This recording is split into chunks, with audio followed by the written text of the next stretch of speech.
So I love to introduce myself as I am Arab Palestinian Christian. And sometimes it's confusing. Some of you like, how come you're an Arab and you're Christian and you're Palestinian Christian? It's because like I am Arab by name, by my culture. I was born in the Middle East, so anyone born in the Middle East considered to be Arab as part of the 22 Arab state. And my culture is Arabic, my mother tongue is Arabic, so this is how I identify myself. And then I'm Palestinian by nation. We hold the Palestinian ID because we're born in Palestine, and we are identified as a Palestinian with this cool green color ID. And I'm Christian by faith because I was born Christian, and as Said said, maybe if I do my DNA test, I have more Jewish blood than the new Israeli settlers that they move here, because we are indigenous community that we converted 2,000 years ago from Judaism to Christianity. And this is how the mixture of this land is, we are all mixed, we are all back to the roots. We have the same source, which is, that is, mixed. Jewish people convert to Christianity, Christians converted to Islam, then Islam, maybe we have atheists, we have Buddhists, we have different background here. This is why we call this land Holy Land. And the Holy Land is not about the physical land, it's about our connection. And everyone feels connected to this land. Like if you look at the land, we have the Samaritans living here, we have the Baha'i, we have the Druze, we have the Muslim, we have the Christian, the Jewish, we have the atheist, we have the non-religion people. Like it's a land where people feel connected, and there is a special spirit in this land that makes you feel connected. Like I'm 44 years, I traveled all over the world, I got many chances to live in the US and Europe, but there is always a call for me to come back home. I feel, despite all this crazy situation we're living in, but there's something special here, that it's not exclusive for one group and not the other. We cannot ignore the right of others. If you look at the history of this land, thousands of years of mixture, different groups came to this land, that we need to honor the right of everyone here. It's not exclusive for one part and ignoring the right of the others. That's why we called ourselves Holy Land Trust. We are the trustees of this land. This land was given by God to the children of Abraham, which is everyone. He didn't say like to a specific child.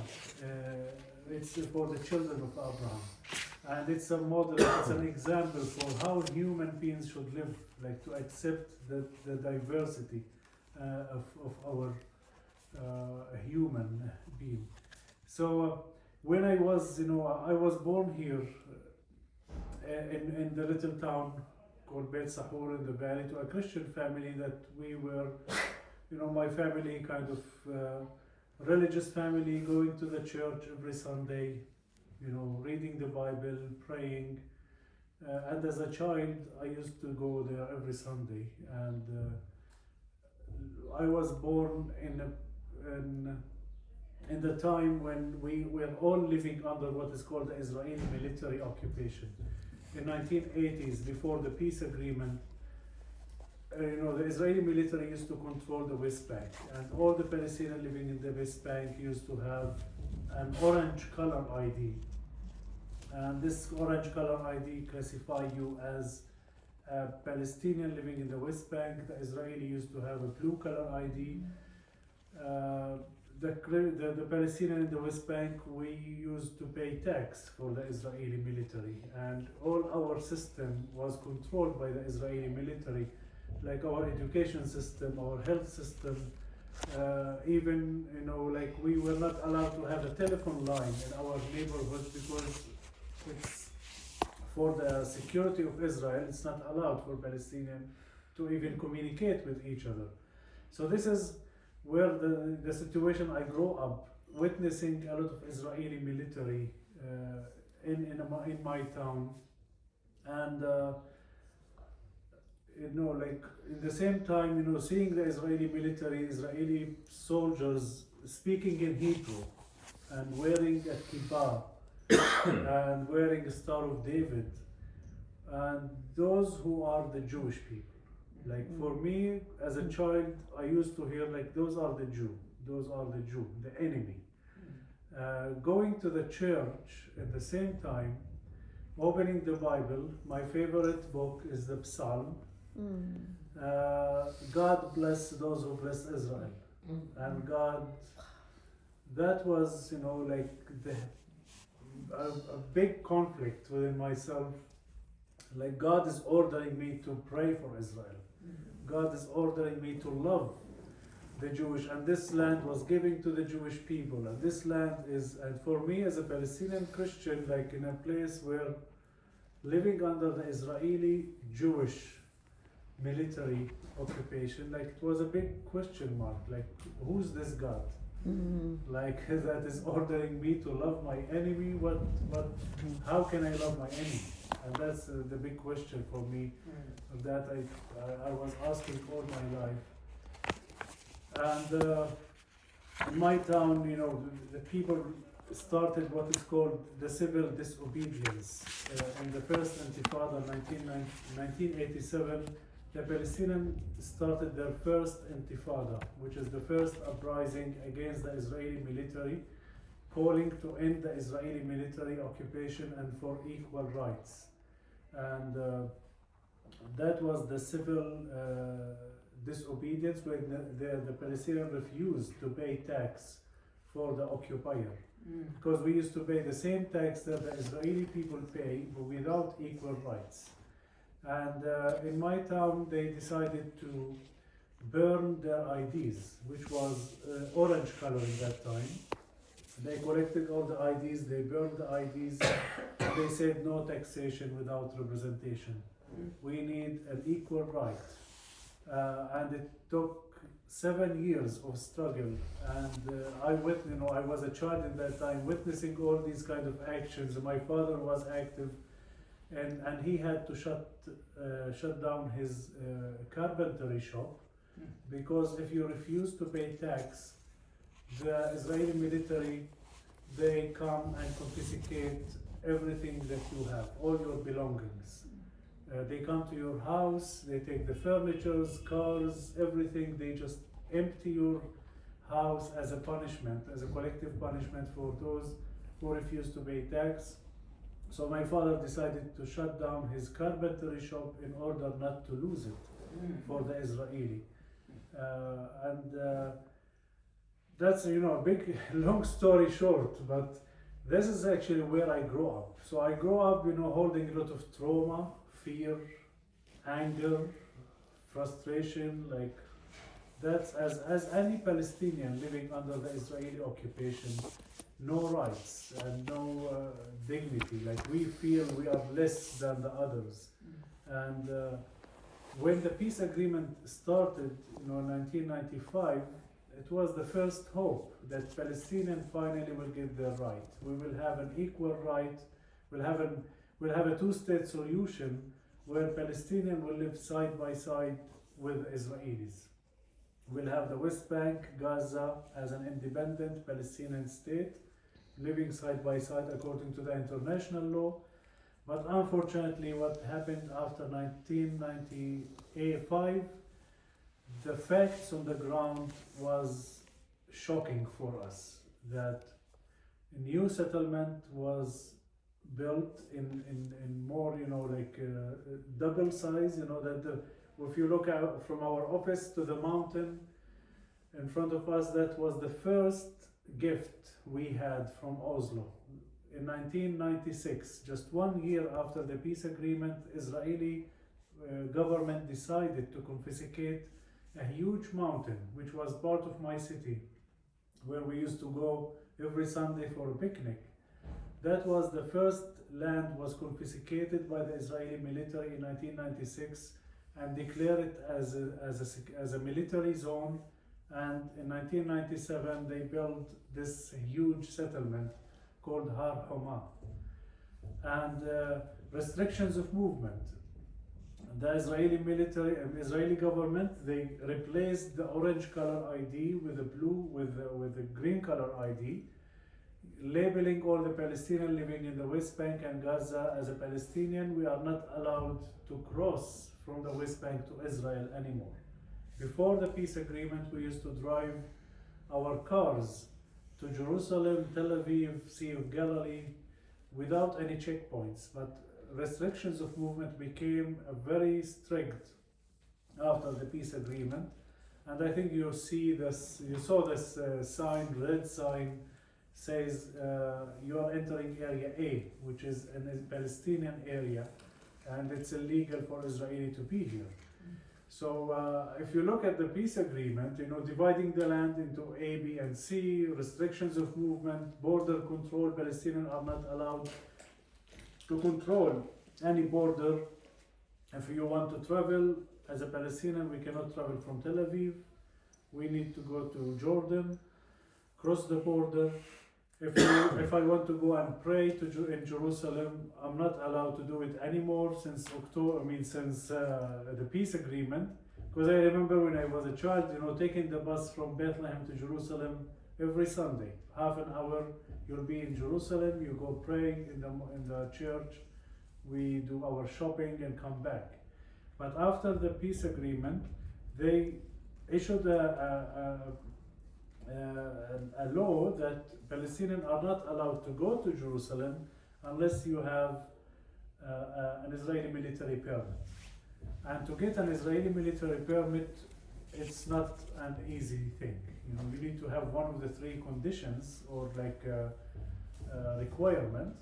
If you are a Palestinian in the West Bank and you have a work contract with an Israeli company, you can apply for a permit, so you can get a work permit. If you are sick and you don't have treatment in the Palestinian hospital, you can get an appointment with an Israeli hospital, you can get a permit.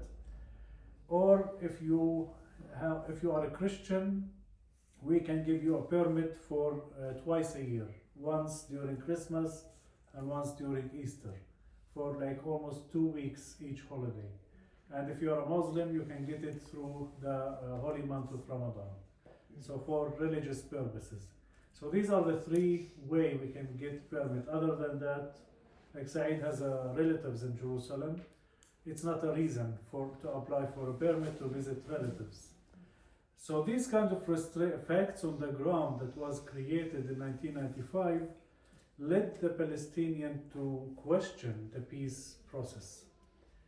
And many of the Palestinians rejected the peace process. It's not because Palestinians don't want peace, but because the facts on the ground is in favor for the Israeli state, to expand the Israeli state border, confiscating more land, increasing the number of settlers, and to control the Palestinian life in an open air prison. This is what I call it, in Bethlehem, is totally open air prison.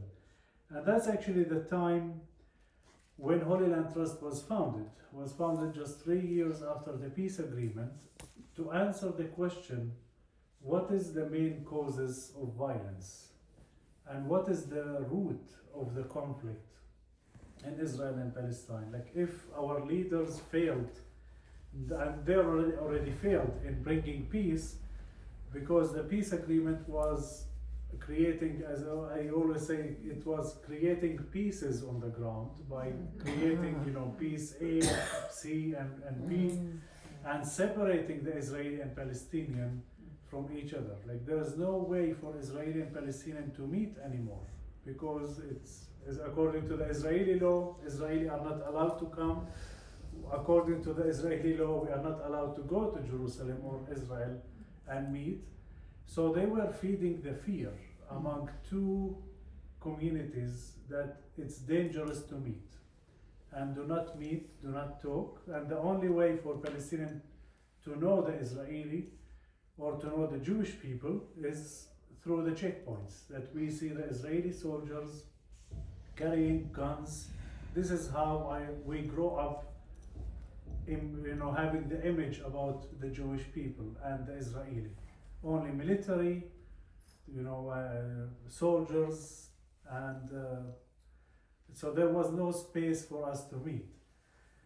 And Holy Land Trust was founded to understand this and to bring an alternative way to think about, out of the box, about what is really needed to achieve peace between Israel and Palestine, and asking the question, what happened in the history that shifted the relationship between Arabs and Jews in this land?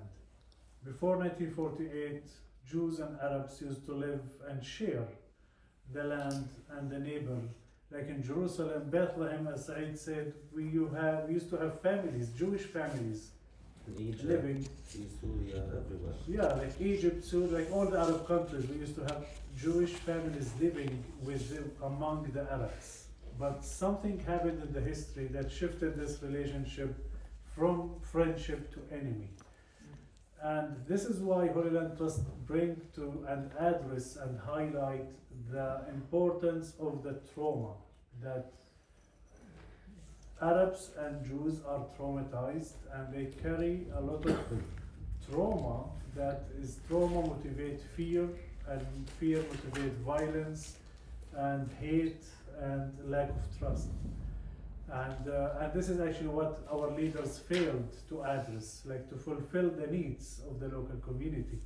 Because if you look at the Jewish history, what happened to the Jewish people in Europe, which was very horrific and very, very sad about the Holocaust, that created a trauma among the Jewish people, that they feel they are the minority, everyone is against them, they need safety and security. And the establishment of the State of Israel was to fulfill the need of the Jewish people and the Jewish nation by creating a state based on security and safety and military.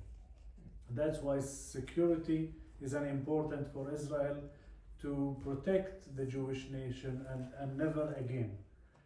And if you look at the Palestinian, what happened in 1948 and the creation of the State of Israel was a very traumatic event that the Palestinian had to leave their homes by force, or even massacre took place.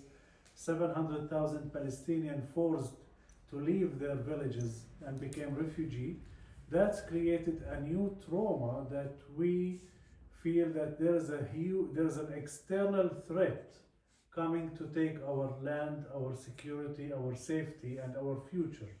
And we label the Jewish people as the external threat to our existence. So these, dual trauma that we are talking about, we cannot bring Palestinian and Israeli to any peace treaty without addressing this historical pain and historical trauma that took place, that we need to heal and transform the community. And this is why Holy Land Trust was one of the first Palestinian organization leading and addressing the trauma issue and creating a joint Israeli-Palestinian trauma healing program where we bring Israeli and Palestinian together for trauma healing. When I joined Holy Land Trust in 2007, I got an invitation because I come from tourism background, and I joined Holy Land Trust as a travel coordinator for the travel program where Said that was mentioning, and the first request was to organize a 2 days trip for American Jewish delegation from the Encounter program, which was actually the Encounter was founded at Holy Land Trust. And for me as a Palestinian, I was totally against, meeting Jewish people. How come can I bring Jewish people to Bethlehem? I felt I am betraying my people. Like it's a betrayal, because for me the Jewish people are the soldiers, the enemy, and I couldn't in my subconscious, I couldn't understand that there is a difference between Judaism and Israel, and Israel and what the Israeli citizen, like. And then I had this conversation with Sami, and he tried to explain me like these are American Jew, they are different than the Israeli settlers who are here. They are not serving in the army. They are, and then I accepted this invitation, and I met Ilana Sumka, like she's a encounter program, and that was the first conversation I had with an American Jew, and it was an eye opening for me. Like, okay, there's a good Jew. When was that? What? 2007. When I joined Holy Land, it was that, oh, okay, there's a good Jew. Like, there's a difference between